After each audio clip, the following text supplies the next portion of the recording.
अपने परिवार के लिए काम करते थे, घर के लिए काम करते थे, जनता के लिए काम नहीं करते थे। और हम लोगों को जब आप लोगों ने मौका दिया तो पूरे बिहार के लोग हमारे लिए एक परिवार का सदस्य है और उनकी ही सेवा हम लोग करते रहते हैं।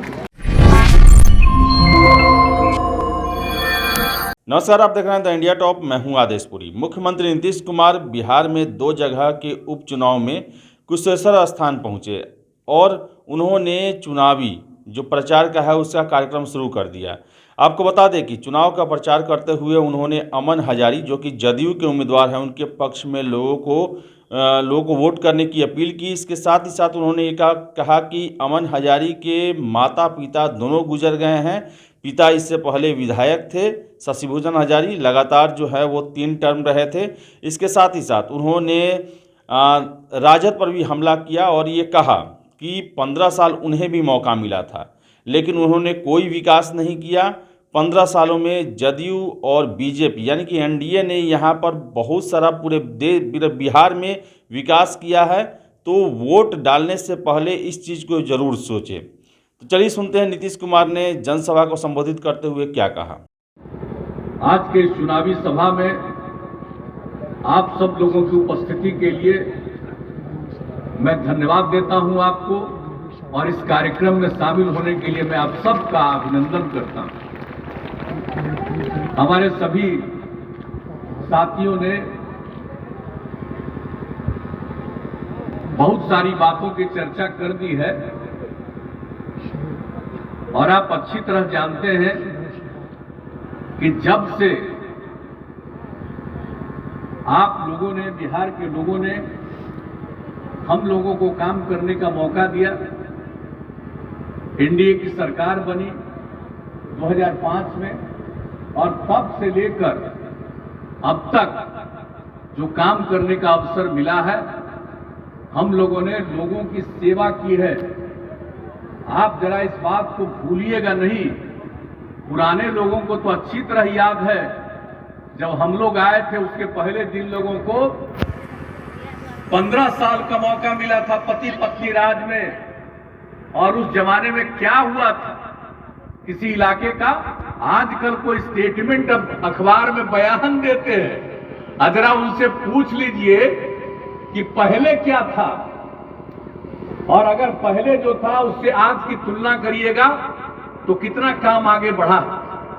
और हर इलाके के लिए हम लोगों ने काम किया, किसी इलाके की उपेक्षा नहीं की है, समाज के सब तबके का उत्थान किया है। और इसके लिए तो आप सब लोगों को मालूम है, मैं यहां के लिए जो काम है, बहुत सारी बातें की जा रही है। अब आप अच्छी तरह जान रहे हैं कि जब आप लोगों ने हम लोगों को काम करने का मौका दिया, हम लोगों ने काम किया। और अभी जो पिछले साल से ये कोरोना की बीमारी आई है दुनिया भर में, तो इसके लिए बिहार में भी जो काम किया गया, देश भर में भी जो काम किया गया, ये तो सबको मालूम है। और अब आप जानते हैं कि पिछले वर्ष से ही जितना हम लोगों ने मेहनत किया है, लोगों के बीच में प्रचार प्रसार करते हुए लोगों को सचेत किया, और उसके बाद आज की स्थिति अब क्या हुई है। अब कोरोना से पीड़ित अभी भी दुनिया भर के कई मुल्कों में बहुत है, अपने देश के भी कुछ राज्यों में है, लेकिन आप यहां पर आइए, तब कोरोना की बीमारी से पीड़ित लोगों की संख्या कम हो गई है, काफी कम हो गई है। हालांकि रोज आप जानते हैं अपने परिवार के लिए काम करते थे, घर के लिए काम करते थे, जनता के लिए काम नहीं करते थे। और हम लोगों को जब आप लोगों ने मौका दिया तो पूरे बिहार के लोग हमारे लिए एक परिवार का सदस्य है और उनकी ही सेवा हम लोग करते रहते हैं। कौन सा काम हम लोग छोड़ते हैं? आप जरा पूछिए, आपदा का दौर है और इस इलाके में तो बहुत ज्यादा पानी का असर होता है। हम कितना राउंड घूमते हैं, हर बार हम देखते रहे हैं, और जो कमी है उसको दूर करने के लिए प्रयास कर रहे हैं। जरा भूलिएगा मत, पिछले कई वर्षों से कितना काम हम लोगों ने शुरू करवाया। काम को पूरा करने में तो थोड़ा वक्त लगता है, लेकिन निश्चित रूप से हम लोग इस सब काम को यहाँ इस इलाके में पूरा करेंगे। लेकिन लोगों से पूछिए कि जब जो हो बाढ़ से लोगों को तबाही तो पहले से हो रही है। ऐसा तो नहीं है कि पिछले 15 साल से तबाही हो रही है।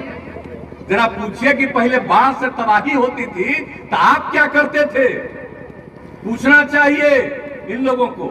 और जब हमको मौका मिला तो क्या दरभंगा के लोगों को याद नहीं है जो 2007 में जो कुछ भी हुआ था और यहां से हम लोगों ने जो शुरू किया था, तो क्या क्या काम एक एक जगह पर एक एक क्विंटल अनाज घर घर में बांटे थे। तब बाद में हम घूमने आए तो दरभंगा में हमको क्विंटलिया बाबा कहने लगा। आप जरा सोच लीजिए, हम इसको कभी अपने जीवन में भूलेंगे?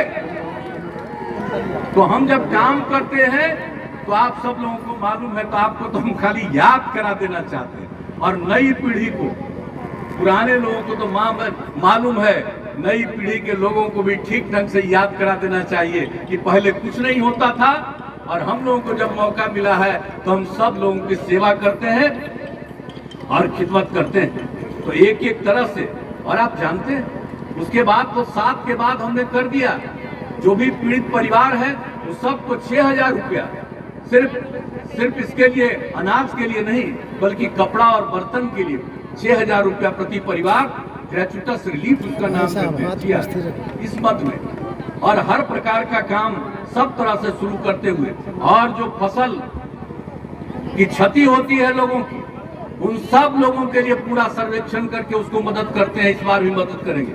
और इस बार जहां रोपण नहीं हो पाया वैसे तमाम प्रति भूमि पर, तो उसके वैसे लोगों, वैसे जगहों का भी पूरा का पूरा इस बार पूरा सर्वेक्षण करा लिया है। उन लोगों को भी हम लोग मदद करेंगे कि ये शुरू नहीं कर सके खेती का काम। तो इन सब चीजों के लिए हम लोग काम कर रहे हैं और आपको आश्वस्त करते हैं कि हम लोगों से जितना भी संभव है एक एक काम के लिए चारों तरफ करते हुए। और कहाँ हमारे अभी साथी बता रहे थे क्या हुआ इसी पूरे इलाके का, जरा इस पूरे इलाके के बारे में जरा जान लीजिए कि कहां कहां किस किस तरह से क्या परेशानी होती रहती है। यहाँ प्रेरित कर रहे हैं, बाहर के अखबारों में भी हम लोगों ने प्रचारित कर दिया है। और जो भी लोग आएंगे सब लोगों को, ट्रेन से आए, बस से आए, जैसे भी आए, सब लोगों को प्रेरित किया जा रहा है कि भाई अगर आपका टीकाकरण नहीं हुआ है तो हम लोग यहाँ पर आपका टीकाकरण करा देंगे और जांच भी हम लोग करेंगे। एक एक चीज के लिए हम लोगों ने जो काम किया, आप लोगों ने मौका दिया, कोई भी चीज को हम लोग छोड़ रहे हैं। और अभी तो हाल में हम लोगों ने तय कर दिया कि 28 अक्टूबर को, आज 25 अक्टूबर को आपके बीच में पूरे बिहार में 28 अक्टूबर को, और उसके बाद 7 नवंबर को और भी विशेष टीकाकरण चलाएंगे। इतना ज्यादा टीकाकरण कर देंगे हम लोग कि कोई बचे नहीं। पहला राउंड हो जाएगा और उसके बाद कुछ समय के बाद दूसरा होता है, तो जिसका भी पहला हो गया सबका दूसरा ससमय होगा। तो ये सब काम हम लोग कर रहे हैं और आप लोगों से भी अनुरोध करेंगे कि इसके बारे में जो कुछ भी हो उसमें आप जरूर इसका पालन करिएगा और निश्चित रूप से सबका टीकाकरण होगा, इससे सबको मुक्ति मिलेगी। और आप जानते हैं कि आपको पूरे बिहार में पिछले ही साल से इसके चलते जिस व्यक्ति की मृत्यु होती है उसके परिवार को हम लोग पिछले साल से, जो कोरोना के चलते मृत्यु होती है, उस परिवार को 4 लाख रुपया का अनुदान हम लोग देते हैं उनके परिवार को। और अब केंद्र सरकार ने तय किया है प्रति परिवार को 50,000 रुपया का और भी अनुदान देंगे सब जगह पर आपदा के माध्यम से। तो आप समझ लीजिए कि अब जो यहाँ तो 4 लाख हम लोग दे ही रहे हैं, 50,000 और भी, तो यानी जो पहले वाले लोग हैं तब और आगे कभी भी होगा, सबको इतना ज्यादा हम लोग मदद करेंगे। हम लोगों के ऊपर तो तरह तरह का बात लोग बोलते रहते हैं। अगर हम पूछना चाहते हैं ऐसे लोगों को जो चुनाव प्रचार करने आए, आप लोगों में तो किसी को पूछ देना चाहिए, कभी भी पूछ लीजिए कि कहां रहते थे भाई आप, क्या होता था, क्या हो रहा है आजकल।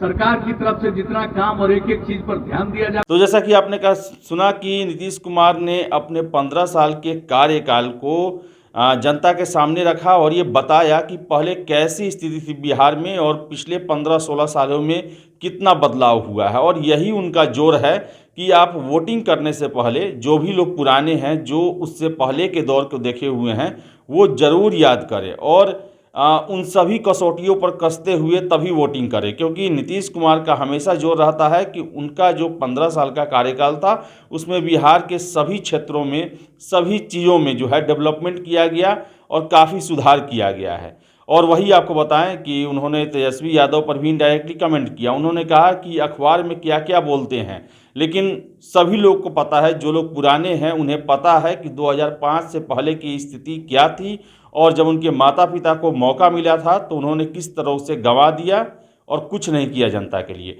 तो फिलहाल इस वीडियो में इतना ही। वीडियो पसंद आया लाइक शेयर करें, हमारे चैनल द इंडिया टॉप को सब्सक्राइब जरूर कर लें। धन्यवाद।